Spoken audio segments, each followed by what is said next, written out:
everyone, and welcome back to Politics Now. We're talking modern politics and modern America. And today we are going to be discussing why Trump has a pretty good shot, and there are only 3 states that he needs to focus on if he wants to win the 2024 election. So, yeah, let's get into that. So, we have a prediction. I haven't done this in a while, but I thought we should do it. And for starters, we have the safe red states, and we got Idaho, Montana. These will vote red no matter what. A lot of Nebraska will vote red. Uh, the second district, they could have redistricted it to be more red, but it's still probably going to go blue. It's more in the likely column, but it still is pretty blue. They could have redistricted, but they wouldn't, and look where that got them. So we got all the safe red states, a lot of these southern and midwestern states, and there's pretty much nobody there, and it's pretty much all rural, so they are going to vote safe no matter what. And we're going to add Iowa and Ohio to it because given the trends there, the states are becoming more and more red. I think you could make a case for Ohio being a likely red state, but it still is trending to the right, and outside of the Senate race, I don't really see Democrats holding any chance of winning any seats in Ohio, so I would say it's a safe red state. If you could say the whole of Nebraska is a safe red state despite the second district, then you can say Ohio and Iowa are a safe red state. So, yeah, we got South Carolina. That's also a pretty safe red state. But, yeah, that's pretty much all the safe red states. Let's go into the safe blue states. We got Colorado, Oregon, Washington. Pretty much all of the West Coast is safe blue. You could make a case that Oregon is a likely blue, given the trends in the rural areas, but it's still extremely overpowered in the seaside places where they are hard Democrat, and you can't really crack that, so it's a pretty safe place. Same with Colorado. Now, the thing with Colorado is that it's becoming so Democrat that there's really no chance of Republicans making any gains in Colorado, and it's pretty sad to see, but you're just gonna have to move on. You're not winning it like George Bush did. You just can't. It's moved so far to the left.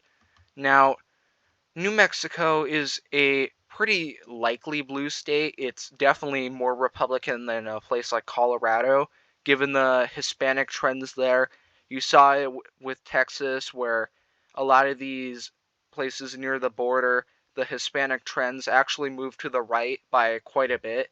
And you look at the map, even in 2020, a lot of these more southern areas of Texas and even New Mexico, they moved to the right, but specifically Texas, they moved extremely far to the right. You have like 40 points or 30 points.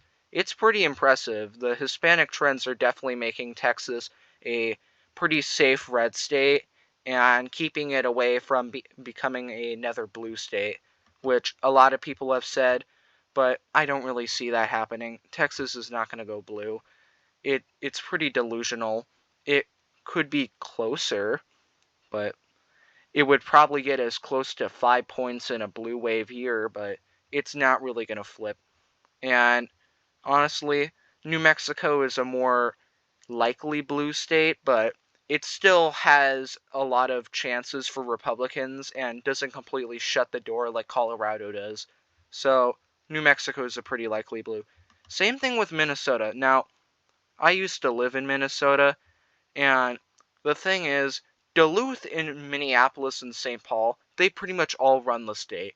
There is a lot of rural counties in Minnesota that vote Republican by 30 points, but they are completely overruled by the suburbs, and not really the suburbs. The suburbs are pretty Republican. It's just the main city.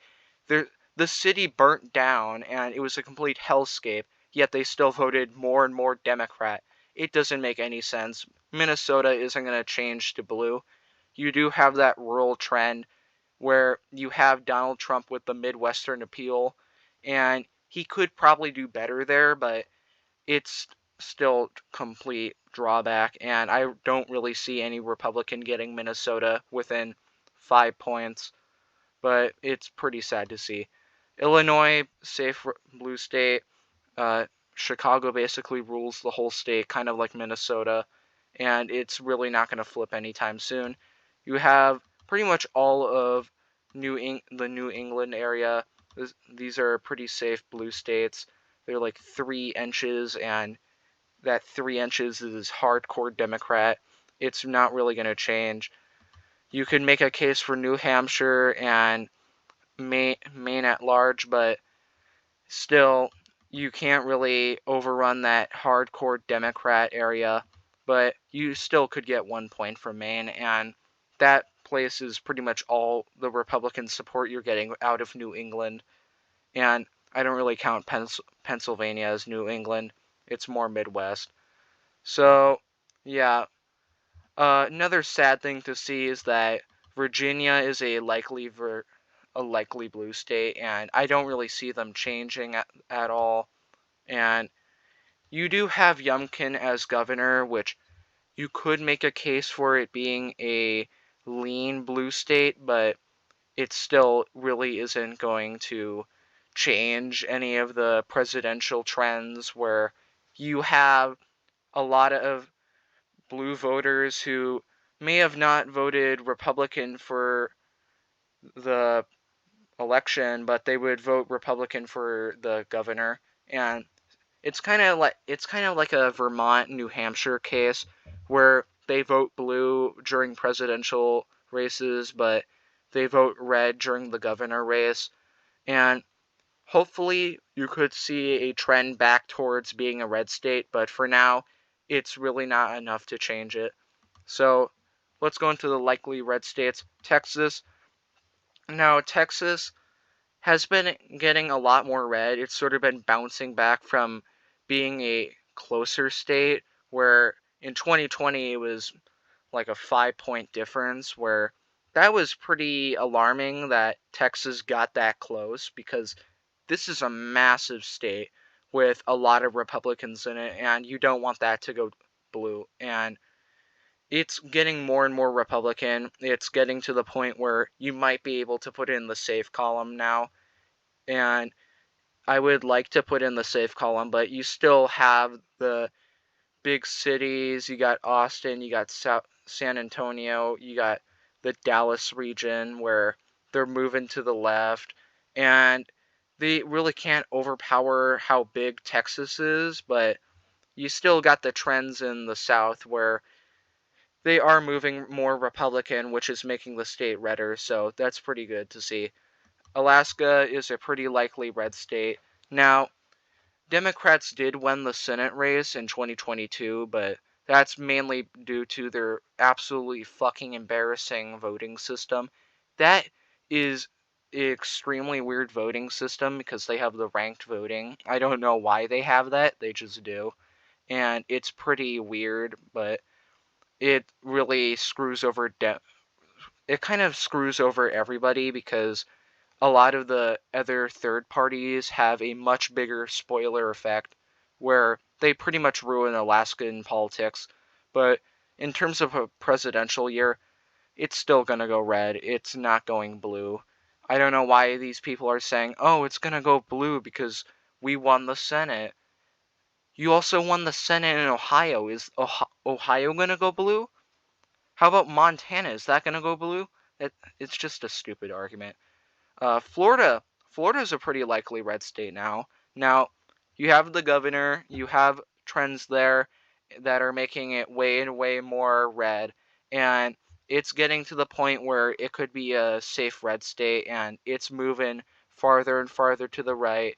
In 2020, it wasn't really moving it that fast. You have a little bit moving to the right, but over the past 3 years, it's moved pretty far to the right, and it's doing pretty well. It probably will become a safe red state at some point given trends there, but it's doing pretty good.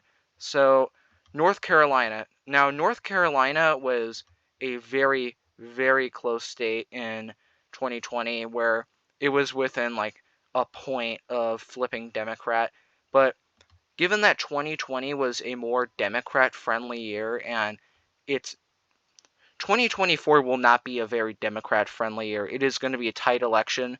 So, given Republican trends here, but it's really going to go red, and I don't really see it going blue. Maybe in a really, really bad case scenario, it goes blue. But pretty much all of these states, I'm going the middle ground where it's not a red wave year, it's not a blue wave year. It's just a year. It's just a normal election. It's a tight election, but a normal election.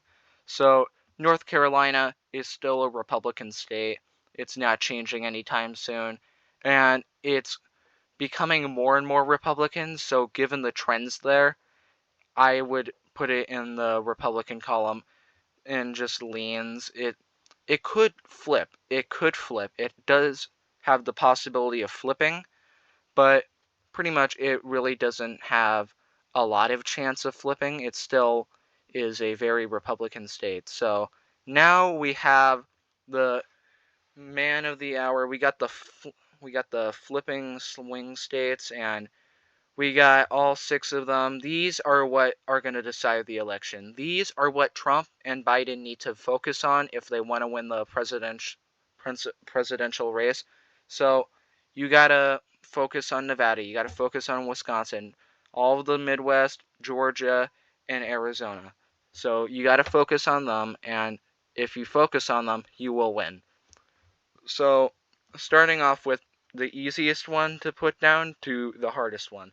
So, Wisconsin is probably the most safe red state out of all of these swing states, and it still has abilities to flip, but I could definitely see trends there flipping it Republican for 2024. And it's got a really, really large white working class base, which is pretty much Trump's tea, and he has a great appeal in the Midwestern state because of that white working class. And he does do well there because he has that white working class base that he can pull on. And in Wisconsin, that base is the strongest, and that makes it more and more red. And it is likely that Wisconsin will continue moving to the right, where you have these trends that are making it more and more Republican. So it goes in the Republican column. Nevada is the same case. Nevada, a lot of the Californian Republicans, which there are a lot of, despite California being a safe blue state, there are still quite a few Republicans in the state, and they're moving to places like Nevada, Arizona, Utah, Texas, Florida, which is kind of making them more and more red. But Nevada specifically, it is becoming more and more red. We did lose in 2022, but I think we could flip that around. And given trends there, it is likely to go red. And I'm going to put it in the red column for now. So, Arizona, it's just not looking too good. Yeah, the South did kind of go a little bit red. In a couple of counties it was more red, but you do have the Phoenix area. You do have a lot of these more northern middle areas that are going further and further to the left, and at this rate I don't really know where it would go. It's pretty much a 50-50 split. You do have the fact that for the Senate race in 2024, you do have that third party candidate, which could lead to some down ballot effects of him winning the state, but I think I'm going to have to put it as Democrat. Democrats just have so much going for them in Arizona that I don't really see them winning. And another heartbreaking one, Michigan. Now, Trump won Michigan in 2016 because he had anti-NAFTA rhetoric. He had that white working class base that he appealed to, and that's why he won the state. And you don't really have that. You don't have it as strongly as 2016, where you can't really kind of use that NAFTA rhetoric to win the state. And it is moving farther and farther to the left, so I don't think you can beat those trends. It would be a very, very close race, but for now I'm going to have to give it to the Democrats because of trends. But Pennsylvania, okay. Pennsylvania in 2020 voted for Joe Biden, and you have these more urban and urban voters where Trump didn't get out his base in Pennsylvania, and pretty much a lot of the Republicans who voted for him in 2016 just didn't show up. And I feel that he will be able to take them out and will be able to get them out to vote in 2024, where he does have that appeal where they are sort of galvanized to go out and vote. And given the fact that even in 2020 it was within less than a point, it's still on the knife's edge during a blue wave year. I'm going to have to give it to Trump. And he just has a lot of things going for him in Pennsylvania. And you do have the fact that it did go on a knife's edge in 2020. And a lot of these states were within a point of each other in 2020. So, given trends, I'm going to have to put these three states as Republican. And there you go. There's your 270 for Georgia. Uh, uh, Georgia is a weird case where they kind of are going blue, and you have the suburbs which are going more and more Democrat. You have a lot of Californian Democrats move into Georgia, and it's a sad thing to see. It's really depending on if the suburbs continue to go more and more Democrat.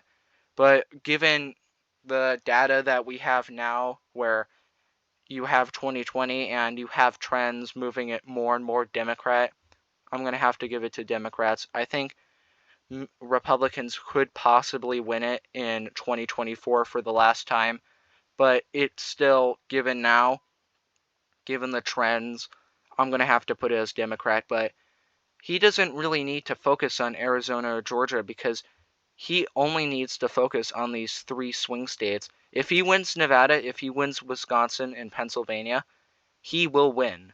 He will get his 270 and win. So it's going to be a tight election, and if this isn't the actual map, it would probably be the tightest election in human history, where it it's as tight as it could possibly be without being a flat-out tie. So could this happen? Yeah, this is the most likely case to happen where it is a split between the swing states, but Trump can barely manage to get his 270 and win the election that way. So, what do you think? Do you think Joe Biden could win? It's really up in the air who will win 2024. You do have a lot of factors on both sides that could put it on a nice edge, but given now Trump is likely to win, it's more of a 60-40 shot for Trump is up 20 points, but still it is still a tight race. So, yeah, if you think Joe Biden can win, leave that in the comments below, and I'll see you guys next time. Bye.